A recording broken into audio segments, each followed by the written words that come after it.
तसं सर मला काय करायचं नाही, पण मला एक प्रश्न आहे की आपण मोठेपणी व्हायचं काय? अरे याचं उत्तर सोपं आहे की. बरं झालं विषय काढला. आता सगळ्यांनी सांगायचं की मोठेपणी तुम्ही काय होणार आहे. हा एकेकाने उभं राहून सांगायचं. मला पोलीस. बर मला अधिकारी. मला डॉक्टर व्हायचे. गुरावर लावशील. मला शिक्षक व्हायचे. मला इंजिनियर व्हायचे. मला वकील व्हायचे. हा मग मी जज होतो. म्हणजे न्यायाधीश. मला शेती करायची. आणि अभिजित तुला रे. मला सर काय व्हायचं आहे पेक्षा का व्हायचं हे महत्त्वाचं वाटतंय. आमच्या गावात पक्का रस्ता नाही, म्हणून मला इंजिनियर नाही व्हायचं.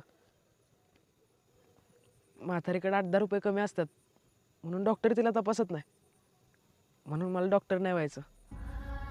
सरकारी अधिकारी असून त्याला लोकांना काहीच उपयोग होत नाही, म्हणून मला ते बी नाही व्हायचं.